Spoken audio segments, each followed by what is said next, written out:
স্বাগত সবাইকে এনটিভির সরাসরি আয়োজন ফার্স্ট সিকিউরিটি ইসলামী ব্যাংক বিজ টাইমে আপনাদের সাথে আছি আমি হাসানুল শাওন। দর্শকের অনুষ্ঠানটিতে আমরা অর্থনীতির বিভিন্ন বিষয়ে আলোচনা পর্যালোচনা করার চেষ্টা করি। আজ আমরা জিডিপি প্রবৃদ্ধি এবং এর সংশ্লিষ্ট কিছু সূচক নিয়ে কথা বলবো। এজন্য আমাদের সাথে স্টুডিওতে যোগ দিয়েছেন দুজন অতিথি। আছেন এক্সপোর্টার্স অ্যাসোসিয়েশন অব বাংলাদেশের সভাপতি, এনভয় গ্রুপের ব্যবস্থাপনা পরিচালক সালাম মুর্শিদি। আরও আছেন institute of international and strategic studies BIISS এর ভারপ্রাপ্ত গবেষণা পরিচালক ডক্টর মাহফুজ কবির। স্বাগত আপনাদের দুজনকে আমাদের স্টুডিওতে। ডক্টর মাহফুজ কবির, আপনার কাছে প্রথমে আসব। গত মঙ্গলবারে বিশ্বব্যাংক একটি প্রতিবেদন দিয়েছে, বৈশ্বিক অর্থনৈতিক সম্ভাবনা 2017, যেখানে বাংলাদেশ সম্পর্কে কিছু মূল্যায়ন তুলে ধরেছে। তো সেখানে জিডিপি প্রবৃদ্ধি চলতি অর্থবছর শেষে 6.8% হবে এমন একটি পূর্বাভাস এসেছে বিশ্বব্যাংকের পক্ষ থেকে। তো সেক্ষেত্রে আমাদের সরকারের বাজেটে যেই 7.2% একটি লক্ষ্যমাত্রা ছিল, তো বিশ্বব্যাংকের এই মূল্যায়নটা আসলে কিভাবে দেখছেন বা কেন এই মূল্যায়ন? না, বিশ্বব্যাংকে আপনারা যদি দেখেন যে গত 4-5 বছর ধরেই কিন্তু যতটুকু করছে তার চেয়ে কিন্তু প্রবৃদ্ধি বেশি হচ্ছে। এর একটা বড় কারণ হচ্ছে কি, যে ওরা যে প্রথম কয়েক মাস, মানে একটা অর্থ বছরে তো একটা নির্দিষ্ট সময় যেতে হয়, অ্যাটলিস্ট যদি 7-8 মাস যদি না যায় তাহলে আপনি তো বুঝতে পারবেন যে আসলে গতি প্রকৃতিটা কীরকম হচ্ছে। ওরা যেটা করে যে প্রথম 3-4 মাসের যে পারফরমেন্স সেটা দেখে করে থাকে, এবং প্রথম 3-4 মাসে আসলে ওরকমভাবে দেখা যায় না যে কোন দিকে যাচ্ছে অর্থনীতি। এ কারণে ওদের প্রজেক্টেড গ্রোথটা কিন্তু এমনিতেই কম হয়ে থাকে, এবং আপনারা দেখতে পাবেন যে আসলে ওদের প্রজেক্টেড গ্রোথ থেকে প্রায় 0.5 থেকে 0.8% পর্যন্ত আসলে গ্রোথটা বেশি হয়। তো সুতরাং এটা আসলে খুবই আর্লি, যে এই সময় আসলে এরকম ফোরকাস্ট করা উচিত নয়। আরও 3-4 মাস ওয়েট করে তারপরে দেখে এটা করা উচিত ছিল। তাহলে যেটা সবসময় যেটা দেখা যাচ্ছে যে এক ধরনের কিন্তু প্রেশার তৈরি হচ্ছে গভর্নমেন্টের উপরে, আমাদের যে পরিসংখ্যান ব্যুরো তার উপরে প্রেশার তৈরি হচ্ছে, যে এক ধরনের নেগেটিভ পারসেপশন তৈরি হচ্ছে আমাদের অর্থনীতিকে ঘিরে সারা পৃথিবী জুড়ে। তো এটা কিন্তু আসলে এক ধরনের নেতিবাচক একটা অবস্থা, কিন্তু এটা কিন্তু সত্যি হয় না। তো সুতরাং ওয়ার্ল্ড ব্যাংকে আসলে এদের পরবর্তী যে সমস্ত ফোরকাস্ট সেগুলোকে আরেকটু সময় নিয়ে করা উচিত বলে আমার কাছে মনে হয়। তো এইটা একটা বিষয়। তবে ওয়ার্ল্ড ব্যাংকের যে রিপোর্ট, সেই রিপোর্টে যে সমস্ত খাতের কথা বলা হয়েছে, যে সমস্ত চ্যালেঞ্জের কথা বলা হয়েছে, বিনিয়োগটাকে সবচেয়ে বড় চ্যালেঞ্জ হ্যাঁ, হিসেবে বিনিয়োগ আরও কিছু জায়গা আছে, তবে বিনিয়োগটা সবচেয়ে ইম্পর্টেন্ট। তার কারণ বিনিয়োগের যে অবস্থা এখন, বিশেষ করে যে বেসরকারি খাতের যে বিনিয়োগ, সেই বিনিয়োগের কিন্তু একটা স্থবিরতার মধ্যে দিয়ে যাচ্ছে। তো এই জায়গাতে যদি অবস্থার উন্নতি করা না যায় তাহলে কিন্তু আসলেই আমাদের যে প্রবৃদ্ধি, যেটা 7.2%-এর কথা বলা হয়েছে, ইনফ্যাক্ট এটা ওইরকম অবস্থায় নাও যেতে পারে। তো আমাদের বিনিয়োগকে মাথায় রেখেই কিন্তু আসলে আমাদের যে প্রবৃদ্ধির যে একটা প্রজেকশন, গভর্নমেন্টের যে প্রজেকশন, সেটাকে ঠিক করতে হবে। আচ্ছা, সালাম মুর্শিদি, আপনার কাছে আসবো। বিশ্বব্যাংকের যেই মূল্যায়ন, সেখানে বলা হয়েছে যে কাঙ্ক্ষিত বিনিয়োগ আসছে না, যে কারণে আসলে জিডিপি প্রবৃদ্ধিতে দিন শেষে একটা প্রভাব পড়বে, বা আসলে বিনিয়োগের উপরে নির্ভর করেই তো অর্থনীতির একটি মূল অংশ আসলে জড়িত বিনিয়োগের সাথে। তো আপনারা আসলে ব্যবসায়ীরা এটাকে কেমন দেখছেন? আসলে বিনিয়োগের পরিবেশ বা এই জায়গাগুলোতে কি অবস্থায় আছি আমরা? বিনিয়োগের কিন্তু পূর্ব শর্ত হলো দেশে একটা স্টেবল গভর্নমেন্ট। এখন কিন্তু একটা রাজনৈতিক স্থিতিশীল অবস্থা কিন্তু বিরাজ করছে, সেটা কিন্তু আছে। তো বিনিয়োগের আরও কিছু কিন্তু ইন্টারন্যাশনাল এটার সাথে কিন্তু আমি কি বলবো জড়িত। যেমন ওয়ার্ল্ড ব্যাংকের কথা যেটা বলছেন, ওয়ার্ল্ড ব্যাংক অবশ্যই কিন্তু আমার দেশের বিনিয়োগ বা আমার দেশের ব্যবসা নিয়ে কিন্তু আমার ইন্ডিকেশনটা সে কিন্তু দেয় নাই। সে দিয়েছে আন্তর্জাতিক সব কিছু বিবেচনা করে, ধরেন ইউরোপিয়ান ইউনিয়ন বা বিশ্বের অবস্থা বিবেচনা করেই কিন্তু তারা আমাদের জিডিপি গ্রোথটার পরে তারা কিন্তু একটা কমেন্টস করেছে, একটা প্রজেকশন দিয়েছে বা তাদের একটা অ্যানালাইসিস দিয়েছে। নর্মালি যেহেতু 6 মান্থ জাস্ট আমরা পার করেছি, এই 6 মান্থে যেটি হয়েছে সেটি হয়তো আমরা কিছুটা লক্ষ্যমাত্রা থেকে পিছিয়ে। তবে আমি মনে করি যে আমাদের পরের 6 মাস অত সিজনাল বিজনেস, তো যে কোনো বিজনেসই সিজনাল থাকে, অন্য অন্য আমাদের যে এক্সপোর্ট সেগুলো। তো এক্সপোর্টের মূল যেটি আমরা যদি মনে করি আমাদের গত অর্থ বছরের এক্সপোর্টটাকে যদি আমরা অ্যানালাইসিস করি, তার দেখা যাবে যে অলমোস্ট 81-82% হলো অ্যাপারেল অ্যান্ড টেক্সটাইল। ঠিক আছে, তো সেই ক্ষেত্রে অ্যাপারেল টেক্সটাইলের গ্রোথটা কী অবস্থায় আছে? যদিও ডিসেম্বরে অ্যাপারেলের গ্রোথ -3%, অর্থাৎ আমি যদি 6 মাসের অর্থাৎ জুন টু ডিসেম্বর করি তাহলে দেখব যে +4.44%, অর্থাৎ 4.5%-এর কাছাকাছি। আর সার্বিকভাবে রপ্তানির পরে কিন্তু এই মাসেও নেগেটিভ গ্রোথ -3, অর্থাৎ 6 মাসেরটা যদি দেখি সেখানেও কিন্তু আপনার অলমোস্ট 3.33 বা 4.44%। অর্থাৎ আমরা কিন্তু একটা পজিটিভ প্রবৃদ্ধির ধারায় আছি। তো দুটো জিনিস আপনি যেটি বলেছেন যে একটা অর্জন আর একটা হলো ইনভেস্টমেন্টের এটা কিছুটা স্থবির আমি বলবো না। এখানে যারা ইনভেস্টমেন্ট করবেন, করার আগে একটা অন্টারপ্রেনার উদ্যোক্তা তারা কিন্তু বিভিন্ন সাইট পর্যবেক্ষণ করবেন যে যারা ইন্ডাস্ট্রি পরিচালনা করছেন তাদের বর্তমান অবস্থা কি, তারা কি আমাদের এই যে জ্বালানি সাপোর্টটা কি পুরোপুরি পাচ্ছেন কিনা বা নিরবিচ্ছিন্ন পাচ্ছেন কিনা। ফার্দার সে যে ইনভেস্টমেন্টে আসবে সেই ক্ষেত্রে সেই দিকটা কিন্তু সে বিবেচনা আনবে। আর একটা দিক হলো international market, bank interest rate, infrastructure, এইগুলো কিন্তু যথেষ্ট কাজ করছে। তার মানে কি আমাদের এখানে ইনফ্রাস্ট্রাকচার নাই? না, তা না। ইনভেস্টমেন্টটা এরকম, যদি সরকার বাজেটে যেমন বলেছেন যে একাধিক ইকোনমিক জোন কিন্তু সরকার বাজেটে আছে, শতাধিকের কাছে। কিন্তু আমি বলতে চাই বা আমাদের ব্যবসা হিসেবে আমাদের প্রত্যাশা, আমাদের টেক্সটাইল অ্যাপারেল বাদে আরও কিন্তু অনেক প্রায়োরিটির খাত আছে 10-12টা। সেক্ষেত্রে আমরা মনে করেন ফার্মাসিউটিক্যালস, লেদার দিয়ে শুরু করে এরকম কিছু মানে শর্ট টার্ম অর্থাৎ খুব দ্রুত কিছু ইকোনমিক জোন যদি উইথ ইনফ্রাস্ট্রাকচার রেডি করে দেওয়া যায়, আবার কিছু দীর্ঘমেয়াদী, তাহলে আপনার ইনভেস্টমেন্ট করার জন্য যারা কিন্তু এই মুহূর্তে চিন্তা করছে তারা কিন্তু অলরেডি প্ল্যান করতে পারে। সেই দিকে সরকারকে কিন্তু গুরুত্ব দিতে হবে।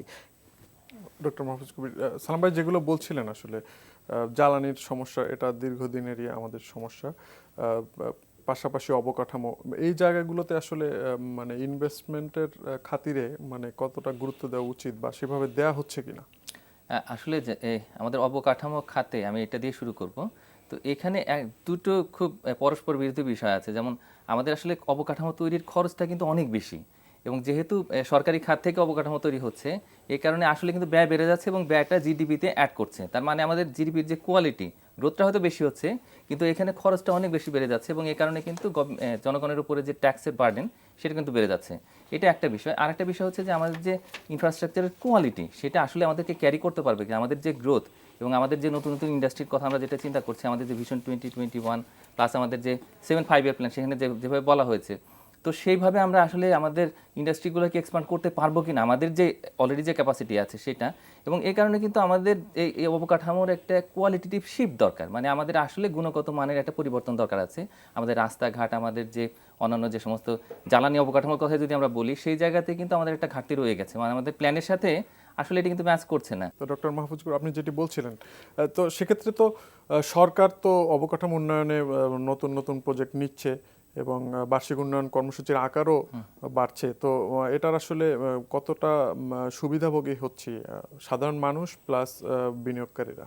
তো এটা একটু আমাদের মনে হয় যে একটা রিঅ্যাসেসমেন্ট দরকার, যে আমাদের এত কস্টলি ইনফ্রাস্ট্রাকচারটা আসলে মানে আমাদের জন্য কতটুকু সুবিধাভোগী নিয়ে আসবে। তবে একটা বিষয় হচ্ছে যে আমাদের যে মেগা ইনফ্রাস্ট্রাকচার, এটা কিন্তু একটা পজিটিভ সিগন্যাল দিচ্ছে ইনভেস্টরদের জন্য। তো এইটা একটা ভালো দিক যে বিদেশি বিনিয়োগকারীরা যদি এখানে আসেন, তাহলে হয়তো আমাদের অর্থনীতি আবার চাঙ্গা হবে। কিন্তু একটা বড় বিষয় আমাদের একটু বুঝতে হবে, সেটা হচ্ছে আমাদের যে স্পেশাল ইকোনমিক জোন, যে 100টার কথা বলা হচ্ছে, এখন আমরা গত 2 বছর আগে 2টা শুরু করেছিলাম আমাদের ইন্ডিয়ান এসিজেড নিয়ে, কিন্তু এটা কিন্তু এখন আমরা রেডি করতে পারিনি। ইনফ্যাক্ট মাটির কাজ হয়েছে, কিন্তু আলটিমেটলি ওরকম কোনো আমাদের যে সাপোর্ট সার্ভিস সেগুলো কিন্তু আমরা দিতে পারছি না। আর আমাদের যে জ্বালানি খাতের যে একটা সমস্যা, এখন আমরা কিন্তু বেশি দামে শিল্পোদ্যোক্তাদের যে বিদ্যুৎ দিচ্ছি বা অন্যান্য যে সমস্ত জ্বালানির সুবিধা, সেই সুবিধাগুলো কিন্তু খুব একটা এনকারেজিং না। তো এই ইনভেস্টররা যে ডিসিশনটা নেবেন, সেই ডিসিশন কিন্তু এই সমস্ত প্যাকেজ দেখে নেবেন যে আসলে আমার জন্য আসলে সুবিধাগুলো কী। তো সুতরাং এই জায়গাতে যদি আমরা খুব সিরিয়াসলি না দেখি, আর একটা স্পেশাল আমাদের খুব শর্ট টার্ম, মিডিয়াম টার্ম এবং লং টার্ম ধরে আর কি, যে এই যে শিল্প খাত বা আমাদের যে রপ্তানিমুখী যে শিল্প, সেই শিল্পগুলোর জন্য আমরা কী কী ধরনের সুবিধা দিচ্ছি, এটা কিন্তু আমাদের মাথায় রাখতে হবে। আর এটা যদি মাথায় রাখি, তাহলেই কিন্তু আমাদের নতুন বিনিয়োগ আসবে এবং বিনিয়োগ খাত যে চাঙ্গা হবে এবং সব মিলিয়ে দেশের অর্থনীতি এগিয়ে যাবে। তো আমরা ইনফ্রাস্ট্রাকচার যদি ইমপ্রুভ করতে পারি, লো কস্ট ইনফ্রাস্ট্রাকচার, যেটা আসলে জনগণের জন্য বোঝা তৈরি করবে না, করের বোঝা, এটা একটা। আর একটা হচ্ছে যে আমাদের জ্বালানি খাতে খুব ব্যাপক রকমের সংস্কার দরকার। আর আমাদের যে জ্বালানি তেলের দাম, এখন কিন্তু আসলে খুব একটা জরুরি ভিত্তিতে আমাদের আসলে জ্বালানি তেলের দাম সমন্বয় করতেই হবে। না হলে যেটা হচ্ছে যে আমরা কিন্তু আসলে এই একটা অদক্ষতা তৈরি করছি, যে অর্থনীতি একটা যে পৃথিবী থেকে যে সিগন্যালটা পাচ্ছি, সেটা আমরা আমাদের ইকোনমিতে কিন্তু ট্রান্সফার করতে পারছি না। এই কারণে আমাদের উৎপাদন ব্যয়টা কিন্তু বেড়ে যাচ্ছে। তো এই জায়গাতে আমার মনে হয় যে একটা জরুরি ভিত্তিতে পদক্ষেপ নেওয়া দরকার। আচ্ছা, সালাম মুর্শিদ, আপনার কাছে আসবো যে এক্ষেত্রে আসলে এই যে বেসরকারি বিনিয়োগ এটা আকৃষ্ট করার জন্য বা বিনিয়োগ যাতে বাড়ে সেজন্য আসলে সরকারের কি করার আছে? আমরা যদি বিনিয়োগটাকে দেখি 2011-12 থেকে যদি দেখি, আমরা কিন্তু 22.5 দিয়ে 2011-12 আমরা শেষ করেছি প্রাইভেট বিনিয়োগ। আর ঠিক 15-16 শেষ হয়েছে কিন্তু 22.99, অলমোস্ট 23%। মানে একটা একই জায়গায় আটকে একই আছে। জায়গায় আছে, অর্থাৎ বিনিয়োগ আমাদের যেমন এক্সপোর্টে গ্রোথ আছে, বিনিয়োগেও কিন্তু ঠিক ওইভাবে গ্রোথটা আমরা দেখি না। সেটার বিভিন্ন কারণ আছে আমি মনে করি। আর পাবলিক বিনিয়োগও তাই, অলমোস্ট 5.5 দিয়ে শুরু হয়েছে, এখন হয়তো 6.66% আছে। এই বিনিয়োগ বৃদ্ধির জন্য আমি মনে করি আমরা সবসময় কিন্তু একটা কথা বলি, ফরেন ইনভেস্টমেন্ট। আসলে ফরেন ইনভেস্টমেন্ট তখনই আকর্ষিত হয় যখন আপনার দেশি বিনিয়োগরা বিনিয়োগ বেশি করে। আমাদের অনেক ভুল ধারণা যে আমরা এমন কিছু করে দেবো বিদেশিরা আসবে না। বিদেশিরা কিন্তু অলওয়েজ দেখে যে লোকাল, আমরা যারা দেশি উদ্যোক্তা তাদের কি অবস্থা। আমি মনে করি যে গভর্নমেন্টকে এই মুহূর্তে ইন্টারন্যাশনাল মার্কেট তো অবশ্যই আমরা সব কিছু আছে, ইউরোজোন বা ইউরোজোনের যে দেশগুলোর অবস্থা, তাদের অর্থনৈতিক প্রেক্ষাপট, ব্রেক্সিট কেবল গেল, আমেরিকা নির্বাচন শেষ হয়েছে, এগুলো তো অনেক কিছুই কিন্তু আমাদের সারা বিশ্বের অর্থনীতির উপর একটু প্রভাব পড়ে। আমি মনে করি যে আমাদের উদ্যোক্তারা, আমাদের কিন্তু বিউটি অফ দিস কান্ট্রিজ, আমাদের কিন্তু উদ্যোক্তা তৈরি হয়ে গেছে অলরেডি। আমরা ফার্স্ট জেনারেশন ক্রস করে চলে এসেছি, সেকেন্ড জেনারেশন কিন্তু অলরেডি এসে গেছে। এখন আমাদেরকে প্রতিযোগী দেশের সাথে ইন্টারন্যাশনাল মার্কেটে যাতে আমরা প্রতিযোগিতায় নিজেদেরকে সক্ষমতা বৃদ্ধি করতে হবে, সেই দিকে সরকারের নজর দিতে হবে। অর্থাৎ যেমন ভাই বললেন যে ইন্টারন্যাশনাল মার্কেটে তেলের দাম কমলে তার একাধিকবার সমন্বিত, আমাদের দেশে কিন্তু একবারই কমেছে 3 টাকা না 4 টাকা। এটা কিন্তু খুব একটা চোখে পড়ার মতো না। আজকে যদি ডিভ্যালুয়েশনের কথাই বলি, আপনি দেখা যায় যে জায়ান্ট কান্ট্রি ইন্ডিয়া, চায়নার মতো দেশে 40% পর্যন্ত ডিভ্যালু করেছে। অর্থাৎ সে 4 বছর আগে 44 রুপিস পেত, এখন 60 to 70 রুপিস পাচ্ছে। আর আমরা ডলারের বিপরীতে টাকার মান শক্তিশালী, অলমোস্ট -7% আমরা কিন্তু সেই ক্ষেত্রে আপনি রপ্তানিমুখী শিল্প দিয়েই তো প্রতিযোগিতা করছেন আন্তর্জাতিক বাজারে। তা আপনার ইনভেস্টমেন্ট আসবে যদি আপনার প্রতিযোগিতায় যদি আপনি ভালো না করতে পারেন, তাহলে আমার ফিউচার বা সেকেন্ড জেনারেশন তারা তো এসে ইনভেস্ট করবে না। আমি মনে করি সরকার পদক্ষেপগুলো ঠিকই নিয়েছেন, যেমন বাজেটে একাধিক ইকোনমিক জোন আছে, তবে এগুলোকে ছোট মাঝারি এবং মনে করেন শর্ট টার্ম লং টার্ম করতে হবে। এখানে কিছু প্রায়োরিটি ভিত্তিতে আমি মনে করি, যেমন মনে করেন লেদার দিয়ে শুরু করে কিছু ইকোনমিক জোন আপনার খুব শর্ট টার্ম দিতে হবে, যে 1 বা 2 বছরের মধ্যে শেষ করে দিতে হবে। তাহলে দেখবেন অনেক এক্সিস্টিং ইন্ডাস্ট্রিও যাবে, নতুন উদ্যোক্তাও কিন্তু আসবে। তাতে আপনার ইনভেস্টমেন্ট তো বাড়বেই বাড়বে, সাথে সাথে কিন্তু আমার কর্মসংস্থানও কিন্তু বৃদ্ধি পাবে। আরেকটা জিনিস আমরা যদিও বলছি যে এই মুহূর্তে ডিপোজিট রেট কমেছে, অর্থাৎ ইন্টারেস্ট রেটও কমেছে, বলছে হ্যাঁ কমেছে, কিন্তু সেটি কিভাবে কমেছে? সেটি হলো যে আপনাকে যখন শর্ট টার্ম লোন দিচ্ছে ব্যাংক, ফাইন্যান্সিয়াল ইনস্টিটিউশন, তখন কিন্তু সে সিঙ্গেল ডিজিট আসলেও আপনি যখন দীর্ঘমেয়াদী একটা ইনভেস্টমেন্টে যাবেন, অর্থাৎ একটা ইন্ডাস্ট্রি 500 কোটি টাকার হবে, সেখানে ইনভেস্টে গেলে সে মেয়াদি লোন অর্থাৎ লং টার্ম ইনভেস্টমেন্টে অলওয়েজ কিন্তু সে ডবল ডিজিটে চলে যাবে। এই ডবল ডিজিটে গেলে আপনি কিন্তু কোনোভাবেই কোনো উদ্যোক্তা এই মুহূর্তে কিন্তু আগ্রহ হবে না, এবং সে প্রতিযোগিতায় কিন্তু পিছিয়ে পড়বে। ইন্ডিয়ার মতো দেশ, জায়ান্ট কান্ট্রি, আপনি দেখেন এই মুহূর্তে তারা রিফাইন্যান্সিং করছে, বড় বড় প্রজেক্ট নিচ্ছে, উইথ ইনফ্রাস্ট্রাকচার দিচ্ছে, ইভেন ওয়ার্কারের প্রভিডেন্ট ফান্ডও গভর্নমেন্ট দিচ্ছে। যদি নতুন কেউ এখন ইনভেস্টমেন্ট করে, তাহলে ইন্টারেস্ট রেটের পরেও তারা কিন্তু গভর্নমেন্ট 3% ভর্তুকি দিচ্ছে, অর্থাৎ ফাইন্যান্স করছে। আমি মনে করি আমাদের সরকারকে এমন কিছু উইথ ইনফ্রাস্ট্রাকচার, এমন কিছু প্যাকেজ হ্যাং করতে হবে যেখানে অনেক উদ্যোক্তা ইনভেস্টের জন্য ওয়েট করছে, তাদেরকে আকৃষ্ট করতে পারে। এরকম যদি প্যাকেজ হ্যাং করা যায়, আমি বিশ্বাস করি আমাদের এন্টারপ্রেনারশিপ অলরেডি গ্রো করেছে, there will be a investment, এবং আমাদের এই ইনভেস্টমেন্ট হলেই কর্মসংস্থান কিন্তু বাড়বে, জিডিপির গ্রোথ সাথে সাথে বাড়বে। ইন্টারেস্ট রেটের কথাটা দীর্ঘদিন থেকে আসছে, কিছুটা কমে এসছে, কিন্তু এখনো একটা গ্যাপ আছে আর কি। তো এখানে আসলে কি করার আছে? এই ইন্টারেস্ট রেটটা আসলে এর মধ্যে দুটো বিষয় আছে। একটা হচ্ছে নমিনাল, মানে কততে আমি পাচ্ছি, এর পাশাপাশি কিন্তু অনেক খরচ আছে। তো সেই খরচগুলো দিয়ে যদি আমরা হিসাব করি, তাহলে কিন্তু আসলে এটা ডাবল ডিজিটের নিচে আসেনি। এবং এখন আমাদের যে অবস্থা মানে বিনিয়োগের যে কিছুটা স্থবির পরিস্থিতি, এটাকে একটু চাঙ্গা করার জন্য ইন্টারেস্ট রেটে খুব সিরিয়াসলি একটা মনোযোগ দিতে হবে গভর্নমেন্টের। সেন্ট্রাল ব্যাংকে অবশ্যই সামনে আসতে হবে এবং ব্যবসায়ীদের সঙ্গে আলাপ আলোচনা করে কিন্তু এটাকে ঠিক করতে হবে। মানে লং টার্মে মানে আমাদের যে ইনভেস্টমেন্টগুলো আছে সেই ইনভেস্টমেন্টগুলোকে আবার নিয়ে আসার জন্য এটার কিন্তু আর কোনো বিকল্প নেই। আরেকটা বিষয় হচ্ছে যে আমাদের যে প্রতিযোগিতে যে সমস্ত দেশগুলো আছে সেই দেশগুলোর সঙ্গে মানে একটু সঙ্গতি রেখে যদি আমরা আমাদের ইন্টারেস্ট রেটটাকে ওইভাবে দেখি আর কি, তাহলে সেক্ষেত্রে কিন্তু আসলে আমাদের যে বিনিয়োগ সেই বিনিয়োগটা একটা সামনের দিকে একটা সুযোগ তৈরি হয়। আচ্ছা, ব্যবসায়ীদের পক্ষ থেকে বলা হচ্ছে দীর্ঘদিন ধরেই যে টাকার বিপরীতে ডলারের যে ডিভ্যালুয়েশন, এটা আসলে মানে কি করা যায়, আপনার কি পরামর্শ? তো এখানে যেটা হচ্ছে আমাদের এখন কিন্তু ইম্পোর্ট আর এক্সপোর্টটা প্রায় একই লেভেলে চলে এসেছে এবং এই কারণে ডলারের আসলে ইনফ্লোটা বেশি। এই কারণে মার্কেটের কারণেই কিন্তু আসলে আমাদের কারেন্সি স্ট্রং হচ্ছে। তো এখানে আসলে মার্কেট যদি ওইভাবে অ্যাপোয়ার্ড করে কিছু করার নেই আমাদের সেই অর্থে। তবে সরকার একটা কাজ করতে পারে, সেটা হচ্ছে যে এক্সপোর্টারদের জন্য যদি একটা ডিফারেন্ট এক্সচেঞ্জ রেট দেয়, প্রোভাইড করে, তাহলে কিন্তু খুব বেশি না, হয়তো ডলারে 1 টাকা 2 টাকা দিয়ে শুরু করলে আমার মনে হয় এতে করে কিন্তু বিনিয়োগটা সাংঘাতিকভাবে চাঙ্গা হবে। তার কারণ যারা হচ্ছে এক্সপোর্টার তারা কিন্তু নতুন বিনিয়োগের দিকে চলে আসবেন, যদিও আমাদের অন্যান্য সমস্যা রয়ে গেছে। এটা একটা বিষয়। আর একটা বিষয় হচ্ছে যে আমাদের লোকাল মার্কেট থেকে যে টাকা নেওয়ার যে কস্ট অফ ক্যাপিটাল সেটা কিন্তু স্টিল ভেরি হাই, যেটা আগে বলছিলাম। তো এই জায়গাতে কিন্তু আসলে বিনিয়োগকারীরা কিন্তু ইন্টারেস্টেড হবেন বাইরের থেকে লোন নিতে এবং সেখানে ইন্টারেস্টেড খুবই কম। তো এইটা যদি হয় তাহলে কিন্তু আমাদের যে ব্যাংকিং খাত সেটা কিন্তু বড় রকমের একটা ঝুঁকির মধ্যে পড়ে যাবে ইন দ্য লং রান। তো এই জায়গায় চিন্তা করে আমার মনে হয় এখনই আসলে সময়ে আমাদের যে সেন্ট্রাল ব্যাংক এবং অন্যান্য ব্যাংক সবাই মিলে সরকার কিন্তু একটা প্রায়োরিটি বেসিসে এই কথা চিন্তা করতেই হবে এবং এই জায়গাতে আমাদের দেশের বিনিয়োগের স্বার্থে এবং সামগ্রিক অর্থনীতির স্বার্থে এই কাজটা করতে হবে। এই দুটো জায়গা যদি আমরা একটু চিন্তা করি তাহলে কিন্তু একটা বড় রকমের কাজের সুযোগ আছে বলে আমার কাছে মনে হয়। আরেকটি বিষয় যে এই অর্থ বছরের শুরুর দিকে যদি আমরা দেখি যে খেলাপি ঋণের পরিমাণটা একটু বেড়েছে, তো সেটা তো আসলে আর্থিক খাতে ঝুঁকির তৈরি করে, মানে সেক্ষেত্রে নতুন ঋণ দেওয়ার ক্ষেত্রে একটি নেতিবাচক টেন্ডেন্সি আসে, তো মানে এটার কোনো ইম্প্যাক্ট আসলে বিনিয়োগে পড়ছে কিনা? আসলে এটা হ্যাঁ, খেলাপি ঋণ কিন্তু আমাদের সবসময় ছিল এবং এটা কিন্তু ব্যাংকের যে প্রশাসন সেই প্রশাসন এবং আমাদের যে সেন্ট্রাল ব্যাংক তার যে তদারকি সেই তদারকির যে একটু ঘাটতি আছে, দুর্বলতা আছে, এই কারণে কিন্তু জিনিসগুলো হচ্ছে।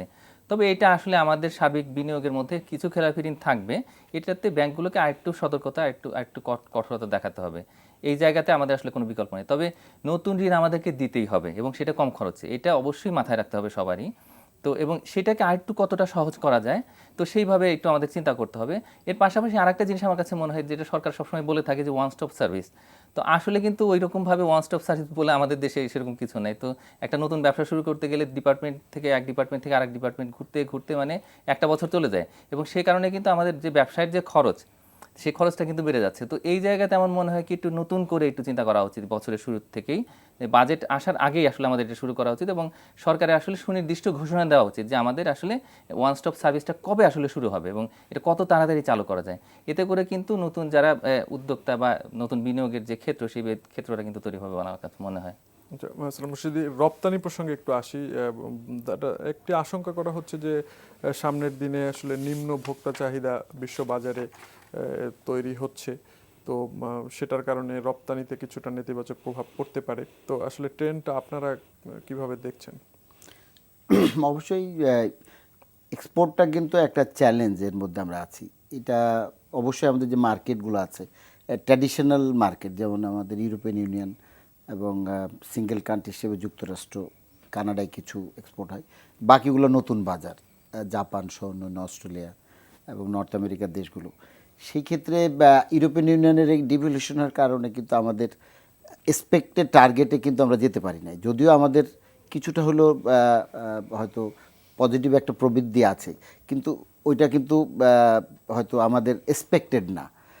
সেম থিং আমেরিকাও কিন্তু আমাদের যে খুব বেশি প্রবৃদ্ধি আছে তা না, আমরা দেখবো যে অ্যারাউন্ড ওভার 4% আমাদের প্রবৃদ্ধি হয়তো 6 মাসের, এই মাসে হয়তো নেগেটিভ। সেই ক্ষেত্রে ব্রেক্সিট একটা, যেমন আমি বলবো যে যুক্তরাজ্য কিন্তু আমাদের, যদিও ইউরোপিয়ান ইউনিয়ন থেকে বেরিয়ে আসে, যদিও এই মুহূর্তে এই অবস্থা, কতদিন লাগবে সেটা হয়তো আমরা জানি না। যুক্তরাজ্যে কিন্তু যখন ইউরোপিয়ান ইউনিয়নের মধ্যে ছিল তখন আমরা আমাদের একজন রপ্তানিকারক সে রপ্তানি করে 1 পাউন্ডের বিপরীতে 115 রুপিস পেতেন, জাস্ট 5 থেকে 6 মাস আগের কথা বলছি। এই মুহূর্তে কিন্তু 98-99, অর্থাৎ আমার এই জায়গারও কিন্তু আমি পিছিয়ে গেছি। অর্থাৎ ওই জায়গায় আপনি যেটা বলছিলেন যে সেখানে তাদের চাহিদাও কমে যাবে, সেল কম হবে। আর ওভারঅল আমি যদি দেখি যে আমার ওভারঅল মার্কেট সাইজটাও কিন্তু, ওয়ার্ল্ড মার্কেট সাইজটা কিন্তু একটু মানে আপনি কি বলবো, এক্সকিউজ করে কিন্তু এই বছর প্রায় অ্যারাউন্ড $445 বিলিয়ন মধ্যে এসছে। আমরা এটা শেয়ার হোল্ডার কিন্তু অ্যারাউন্ড 5.9, যদিও আমরা দ্বিতীয় সর্বোচ্চ রপ্তানিকারক দেশ কিন্তু ফর অ্যাপারেল অ্যান্ড টেক্সটাইল, কিন্তু আমার প্রথম থেকে দ্বিতীয়র গ্যাপ কিন্তু অনেক বড়। চায়নার কিন্তু অলমোস্ট 37% কিন্তু সে তার এই পার্সেন্টেজটা হোল্ড করে। সব মিলে মূল জিনিসটা হচ্ছে যেহেতু বাংলাদেশ এই মুহূর্তে কিন্তু আর যে কোনোভাবে আমি বলবো না যে একটা এক্সপোর্ট ব্র্যান্ড কান্ট্রি হিসাবে কিন্তু অ্যাজ এ নোন এবং ইমার্জিং একটা এক্সপোর্ট বা ন্যাশন যেটাই বলেন না কেন, সেই রোল মডেল হিসাবে যেটা মাননীয় প্রধানমন্ত্রী সেদিন বলছিলেন, আমিও মনে করি তাই। তবে আমাদের এইটার সাথে কিছু কিছু জিনিস কিন্তু আমাদের যোগ করতে হবে। সরকারের নীতি সহায়তা, কিছু প্রণোদনা, কিছু ইনফ্রাস্ট্রাকচার সাপোর্ট যদি দেওয়া যায়।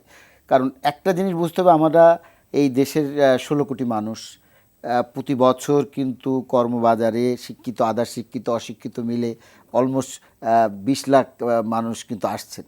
কিছু বিদেশে চলে যাচ্ছেন যারা শিক্ষিত, কিছু সরকারি চাকরি করছেন।